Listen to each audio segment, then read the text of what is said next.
Good afternoon, traders. This is Christian from Tribeca Trade Group, and today is Monday, March 22nd. So I would say today, theme of the day, growth day. The growth outperformed quite nicely today. We could look at our VUG ticker here for growth, but there's obviously a lot of growth in value ETFs. I just use this one here in my spreadsheet. Growth was up 1.5% today. Value was only up 10 basis points. And while the indices did pretty good today, SPX was up 80 basis points. Nice red to green in the overnight session in terms of Sunday night futures to where we ended up closing. The Qs were up almost 1.8% for the day. They were up, I think, at one point up about 2.2% for the day. Don't worry, we're going to go over the technicals in those. We'll talk about what to kind of look for. And I think that's the main question of the day is it just a one-day phenomenon where, growth outperformed because it hasn't in a while? Is it an opportunity to sell? So we're going to go through and look at the levels to watch that. And TLT, I think that also helped in the relief bounce a lot. TLT was up 1.1%. I don't think we've seen that in, weeks maybe, in terms of, a rally in bonds today. So if we look at TLT and just look at the percentage change, it was about, this was the big bounce day that we saw a couple weeks back, was up 1.4%, and then it kind of gave it back. But that's that's where TLT is, and we could look at TLT first, just because there's a lot of attention on this. We noted in the weekend video, in the Tribeca Trade Group weekend member video, that TLT was a bit oversold on the weekly chart. So a little bit of a bounce was in order, right? And we got that today. But and there's some support, right? So 134.56, is the next, is a level that we kind of bounce from. This is the first extension away from this year's value area on the weekly chart. Remember, this value area is for the whole year. We started, that was the first sign. What we saw, and we went over this in a member webinar at the beginning of the year, that bonds started to go lower right off the bat. The beginning of this year, first weekly bar was down and went below value. So very different, right, from what we experienced last year. And here's the bounce. We're above the 5-day moving average, and we'll kind of see if we can maintain a little bit more of a bounce. And I think that is going to have to do with that may be a little bit telling, in terms of if we're going to see a further bounce in growth names, right? With the pressure a little bit off them today, when you have rates. Remember, bonds going up, rates going down, and that's a little bit of a breather for growth. So we started with the TLT chart. We'll talk about some of these other areas of the market. Small caps did not participate at all today. They were down 0.75%. So just different. We've seen the small caps outperform in weeks past, so they took a breather today. At this point, we were talking a little bit about this in the trading room today, but at this point, it's not odd to me to see such a divergence, given how much the Qs have underperformed the last couple weeks. So that's my take. The VIX significantly down for the day, down 10% for the day. We finally are breaking 20. I think you want to put this in look at this relatively in terms of VIX and the volatility. I think there's a lot of people that are rooting for the VIX to go down. But I think you have to be, sorry, I'm trying to think of the right expression. You have to be mindful, I guess, of what you're wishing for, because if it doesn't necessarily mean that if the VIX goes down, equities go up. Right? It could just mean equities stop moving, meaning they go sideways. So be mindful of that. I can't think of the right expression, but in any event, I do this all the time in these videos. Maybe just because it's at the end of the day, but But yeah, I mean, it doesn't mean, if the VIX continues to drop, goes from 19 to 17 to 15, it doesn't mean that equities go straight up. I think that that's a misconception. Remember what the VIX measures. It just measures the implied volatility of short dated options, right? 30 days out. So if the market goes sideways, that also means volatility comes in. So just be mindful of that and be careful what you're holding, right? We talk about this a lot in the trading room. I talk about it a little bit in the end of day videos that if the VIX continues to go down, if you're holding options, right? If you're long options, that's going to hurt. So the more that the VIX goes down, that's a component of option pricing. And we've talked about this before. If you're trading options, you should know what the components of option pricing are. Right? You don't have to know how to calculate Black-Scholes, in my opinion, but you need to know that there's theta decay, that implied volatility, and and some of the other components. These are things to make sure that if you are trading options, all right? Because I know so many people are trading them. Okay, so when we talk about sectors, don't worry, and I'll go over the index levels in just a minute. But tech was the big outperformer for the day. Also, consumer staples. Right? I want to spend some time and talk about the consumer staples. I know that's not exciting, but I think it may kind of help a little bit to kind of go over some of these things.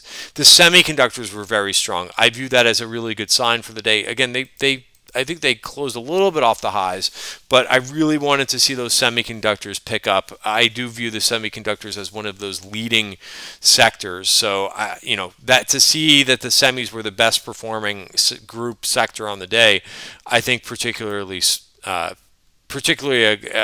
have to chalk that up as a good sign. All right, so let's look at some of these. And by the way, and then look at the underperformers for the day.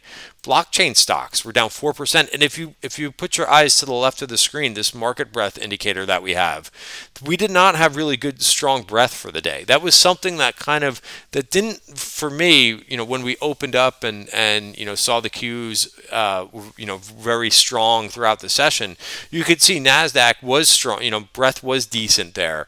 But for the overall market, it just was not very strong. And you could look at some of these things. The travel stocks, which have been on a blistering pace, they took a break. The banks continue to move down a little bit from what we saw, back on Fed Day. They've kind of come in a bit. The banks were down 3.5% for the day. Pot stocks were also down, right? So there wasn't much interest in pot stocks, blockchain stocks, some of the higher beta areas of the market. Just odd. Metals and mining also were weak today, down 2.5%. So this was certainly not a huge participation day with so many of these areas down. The transports sold off through the session. They finished flat for the day. Oil and gas finished down for the day. Energy too. So parts of value, and again, if we look at what value did for the day, it underperformed. But those again weren't the only areas that underperformed. Blockchain and pot stocks were pretty weak on the day. All right, clean energy too underperformed, although solar stocks did well today. All right, so let's and here's what if you want to look at overall breadth, there's a nice screen on here on Bloomberg. But if you take a look at the advancers versus the decliners in the S&P, there's 282 names that advanced. This was better than where we opened. When we opened, there was actually more names that were declining. So this did improve throughout the session until about the last hour of the day. There were more short-term new highs versus new lows today. Nasdaq, wow, is that right? Wow, Nasdaq, there's 1,700 decliners versus 1,200 advancers. Wow, that's not that's odd to see that. Huh. Very odd to see that. Is that right? Let's see. Let me refresh this. Yeah, looks like 1,700 decliners versus 1,200 advancing names. Again, this is the overall Nasdaq, not the Nasdaq 100. But interesting to see that. So again, and again, perhaps some of these areas that we've just discussed, but wow, that's a surprising number to see that many, given that the Qs were up 1.9%. Almost doesn't seem right. So I may have to double check that, but that's what Bloomberg is telling us. All right, so let's talk a little bit about, we went over the bonds, right? Let's go over the S&P and we'll talk about Nasdaq. But S&P, interesting where we closed. I chuckle because these MarketWebs, this is the indicator that we use. It uses the market profile, price, volume, and time. And you could see we closed right at the top of value. We did not close. So I don't know if that's an ominous sign for tomorrow that we did not close above value, but we did not have enough power to get above that. So that'll be the level to watch for tomorrow, 39.33.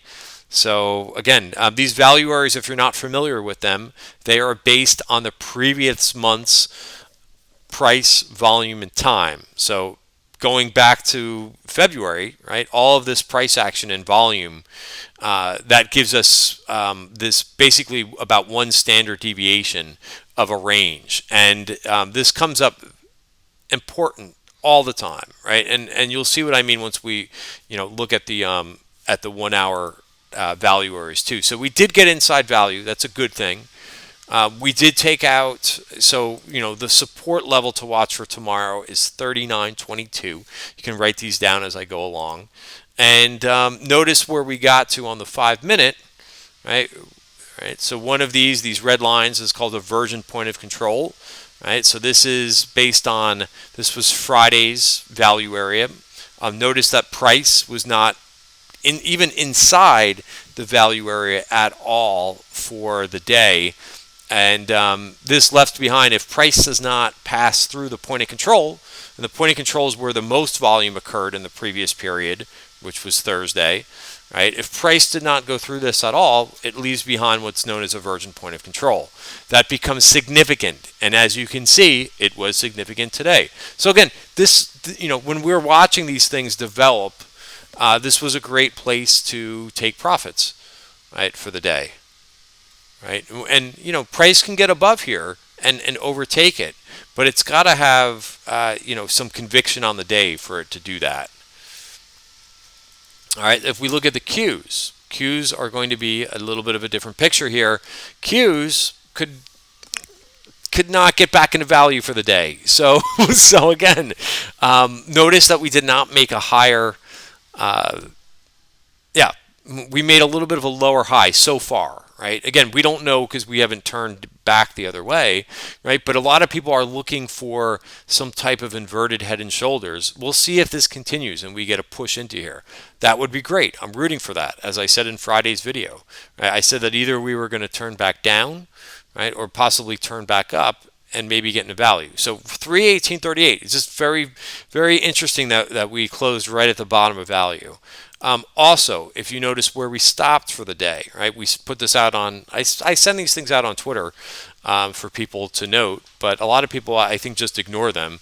Maybe they don't understand the theory behind this, but 320.71 on the screws was a place to say, hey, don't chase here, take more profits, right? And it's nice to have, we refer to this as a roadmap, and this way we know that, hey, if you're going to chase something, maybe do it partial size because we're hitting resistance for the week, right? So 320.71, and if you look at let's come up with that other level, that's, so 320.71 is going to be your resistance for the week. And we're right around this. We'll see if we can actually maintain. I think this is actually going to be a little bit of support, 318.38, because we did close just barely inside value for the day. All right. So to answer my question in the beginning of this video, right? Growth day, sell the rip or more to follow. Well, I did a lot of I'll talk about what I did in just a minute for the day, but I would really pay attention to this 320 level that we just mentioned. So 320.71. All right. If we get above that, that this rally was more than just a one-day bounce, right? Remember, one day is not a trend. So you've got an important level to watch for tomorrow, right? And again, how we use this is this way. It kind of takes the guessing a little bit out of the equation and the making predictions, right? I know a level to watch. If we can get above there, good things could possibly come. If not, if we stay inside value for the week, we've got more chop on our hands. Okay, so that's the cues. We mentioned IWM did not get into value for the day. Level to watch there is 327. Call it 327.18. All right, and we're also in value for the month. Okay, and that level is 328.08. Okay, so those are some levels to watch, and again, it makes it a lot easier to me when you've got levels to watch around, if you're concerned about whether or not where you want to be taking risk or where you don't, you want to know where those resistance and support levels are around you. Okay, so we'll talk about some sectors. Let's talk about the semis first. So again, they didn't exactly put in a new high either here, but there was definitely some bright spots, right? We'll see how I didn't get to see how these things finished, but Lam Research was one of our weekly watch list names, right? So this is, looks kind of one of the best in breed names right here. This did take out our version. Speaking of the version point of control, this did take that out. Right, and we've paused there. So we talked about this earlier in the room. We talked about this in the weekend video, but that's where Lam Research hit. Applied Materials was also strong today, up 1.8% for the day. Oops, I got the wrong. That's American Tower. Yeah, here's Applied Materials. Again, flirting with taking out this level. So it's going to be interesting the rest of the week and where we find leadership. So that's Applied Materials. Another name that was strong, which is an ADR, was ASML. This was kind of hesitating before it got into value, but really nice move. This was up 5.2%. That was one of your best names. I think ASML got a upgrade too. Nvidia, again, easy levels to watch here. 533. This also stopped, right at the top of value for the day.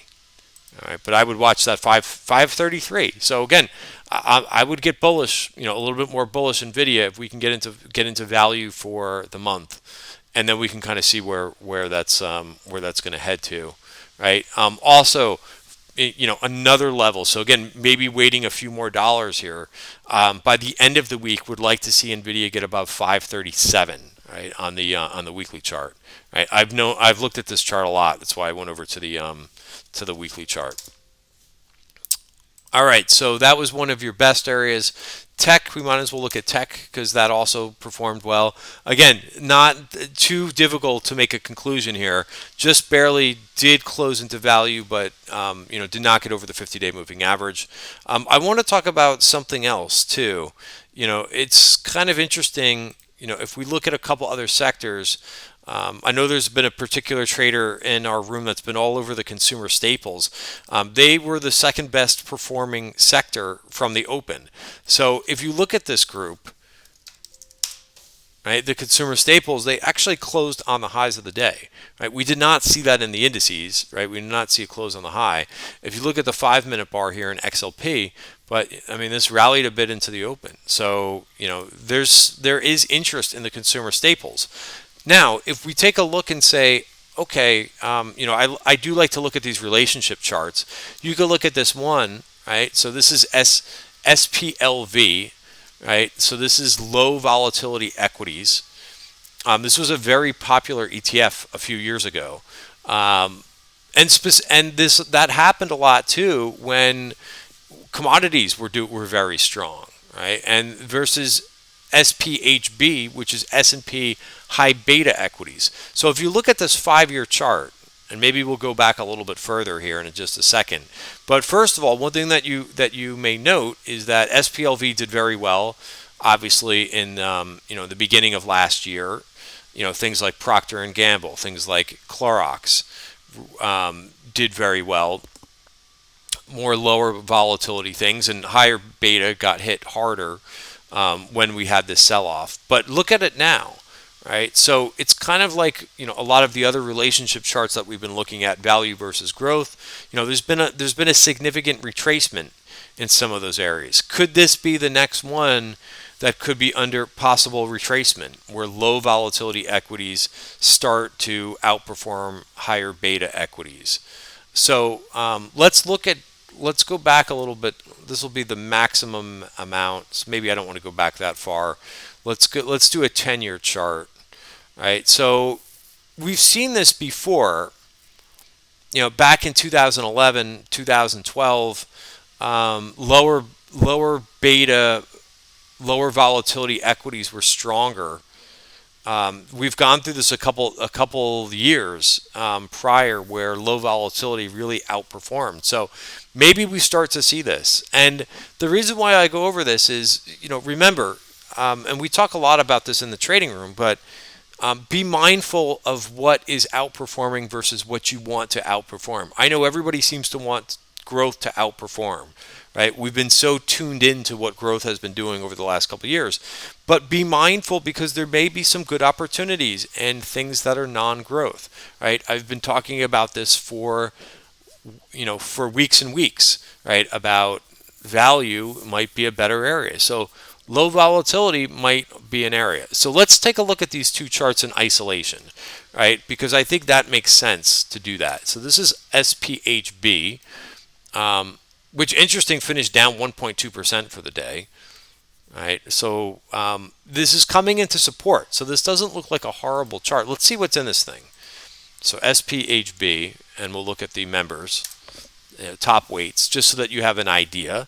Carnival, Norwegian Cruise Line. Wow, a lot of travels in here. Boeing is in here. So again, it's just different, than what you might think it is. It's not all software. There's a lot of travel in here, believe it or not. So, and this is again high beta. So Lincoln National is actually the #1 weight in this thing. It could be because this thing hasn't been rebalanced in a while. And I don't think this follows the typical rebalance schedule, but there you are. And then if we look at SPLV, the low volatility ETF, you've got Verizon, Bristol Myers, General Mills, Kellogg. And if you look at some of these charts, so here's first of all what SPLV looks like. And again, sometimes you have to cover up the symbol. But would you buy this? Right, here is the peak. Right. Notice that we're still way under the peak, but we're breaking the value area for the day, while today's expired. So this chart to me doesn't look bad. All right. So you've got to break a value and you got to define stop of 56.65. So if we look at some of the top names in this thing, sometimes that's a good way to find names. Verizon, I think Verizon has to do a little bit more work. Bristol Myers does not look bad, although it's a very sideways looking chart to me. EXPD, that name has been outperforming. Transport name. General Mills, Kellogg's, right? This is where you're seeing a little bit more outperformance. So very strong move today in General Mills, up 2.3%. Kellogg. All right, so I'm going over these things just to kind of say, keep your mind open to, what could happen here. Mondelez actually looks like a pretty good chart, right? Has been performing quite nicely over the last 2 weeks. So, be open to what outperforms, right? If you could stay objective, and I know that people like to play growth, but if you could make some money with some of these things that are trending, it's not the worst thing in the world versus fighting with names that are having a difficult time to get going in the growth area where they show glimpses of, outperformance, and then, it could just be one day as a trend, right? So we don't know that. So I'll be watching those levels that I mentioned in the Qs. Let me talk about what I traded for the day. I got out of some risk. I wanted some of the names that I've been kind of trapped in a little bit, from last week. I mentioned in one of last week's videos that I made them, I went into the Qs the wrong day last week. So I got out of that trade today. I took advantage of where I thought that nice move in the cues, where I thought that there was some resistance. So I took advantage today and said, hey, let me get out of some things that have been kind of that have been plaguing my balance sheet for a little bit, just to kind of free myself up for the next move, because I think it could be an interesting week, right? We got through quadruple witching last week and index rebalancing. We got through FOMC. Let's see where people are going to put their money. Right? Is it going to be more low beta equities, or is it going to be more things that are, people are going to buy the dip a little bit in tech, or is it going to be a little bit of both? Right? So those are things that we'll be watching for the week. So we'll go from there. A couple names. I didn't really go through any individual names that we were watching that I thought did pretty good today. Digital Turbine, obviously a growth name, got right to the top of resistance and closed right there, 89.51. That's the level to watch for tomorrow. I traded a little bit of this Fortinet. I thought that, this has been a very strong name in growth. Came into support and held. Restoration Hardware, which is going to report later this week, got a nice move. Did not close on the highs. This other name, I'm trying to think of this Upstart, amazing, continues to, this fun. It is fun when something like this happens.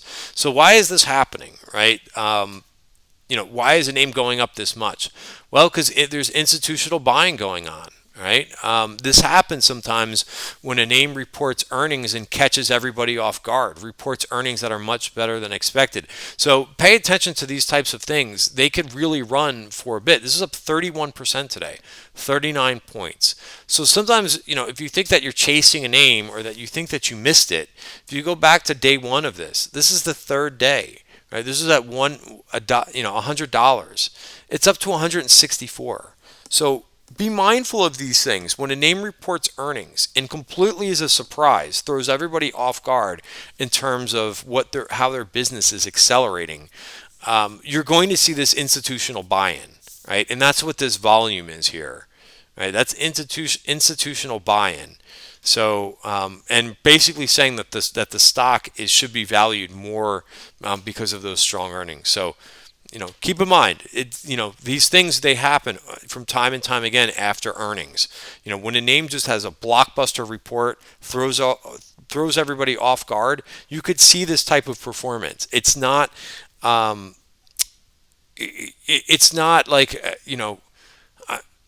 a meme stock or something like that. It's really something that is had exceptional earnings, right? And institutions want in when you see something like this. All right, guys, so we'll leave it there for the night. Have a great night, and I'll see you tomorrow in the trading room. Thanks, everybody.